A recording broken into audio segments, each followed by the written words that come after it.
Hey, welcome back. Sometimes the most incredible stories are the ones hiding in plain sight, woven into the fabric of the culture we think we know. Like a classic film you've seen a dozen times, thrilling and gritty, but you never stop to ask, what if the truth was even more unbelievable? What if the real story was a global conspiracy so vast, so brazen, it makes the movie look like a quiet drama? I'm Ibnul J. Farabi, and this is Underworld Kings, The Rise and Fall, from Light Not Studios. And today, we're pulling back the curtain on one of the most audacious criminal enterprises of the 20th century. This is episode 35, The French Connection, the true story behind the heroin pipeline that inspired a classic film. Most people know the 1971 film, Gene Hackman's iconic Popeye Doyle, that legendary car chase under the elevated train. It won Best Picture.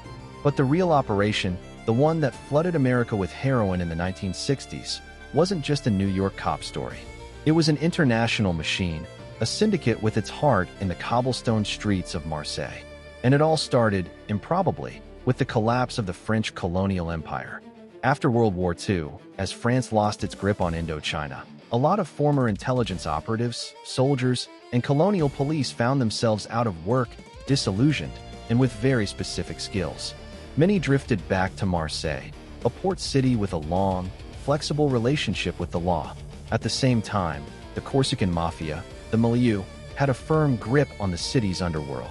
These two worlds collided. You had the Corsicans with their smuggling networks and port control, and you had these former operatives with their global contacts, including in the Golden Triangle of Southeast Asia, where opium was plentiful. It was a perfect, terrible storm. They built something they called the French Connection.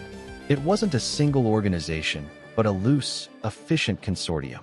The Corsicans in Marseille would arrange for the raw morphine base to be shipped from Turkey, often through Lebanon, to secret labs in the south of France.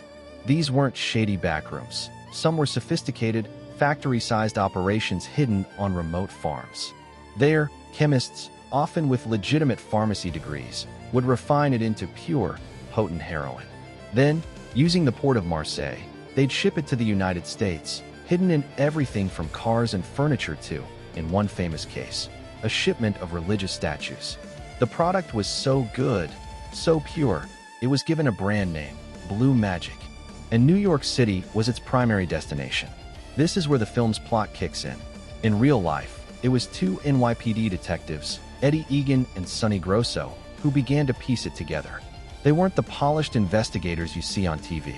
They were rough, relentless, and spent months on a grueling, cold surveillance detail, watching a suspected nightclub owner named Pasquale Patsy Fuca. They noticed strange things. Trunk swaps in the middle of the night, meetings in diners, a lot of nervous energy. Their big break came from following the money and the trash.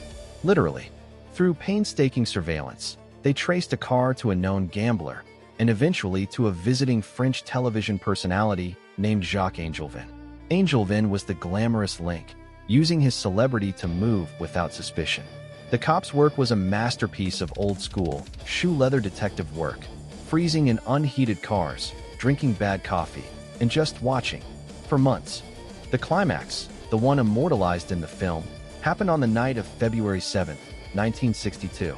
Detectives tailed a car from a meeting in the Bronx to a quiet street. They moved in, and inside the vehicle, they found a treasure trove.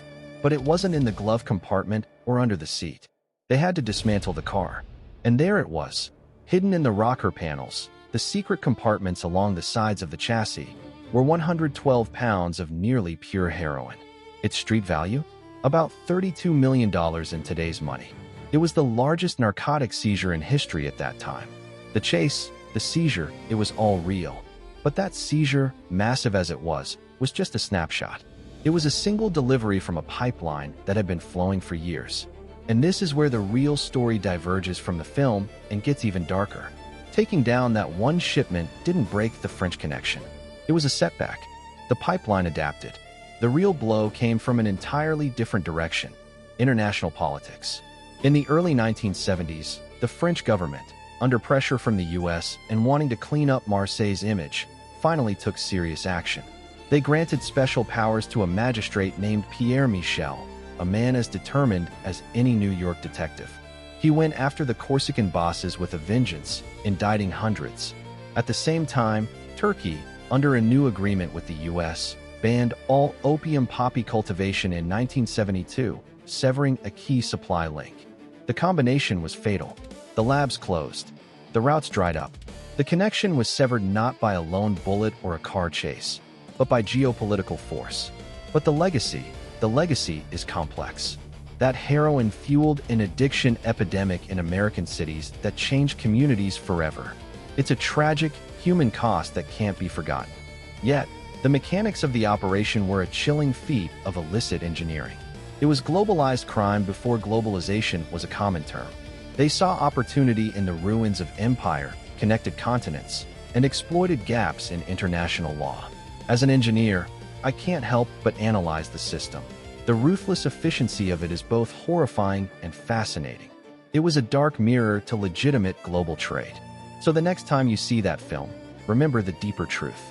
Remember the Corsican chemists in their French labs, the former spies with their maps, the detectives shivering in their sedans, and the sheer scale of it all. The movie gives us heroes and villains in a gritty, New York frame. But the true story is a sprawling, international epic of crime, consequence, and the unexpected ways that history collides to create a legend. Thanks for listening. If you enjoyed this deep dive into the shadows of history, please make sure to follow or subscribe to Underworld Kings wherever you get your podcasts. It really helps us keep bringing you these stories. And for more from us, visit Light Knot Studios at lightknotstudios.com. I'm Ibnul J. Farabi. Until next time, take care.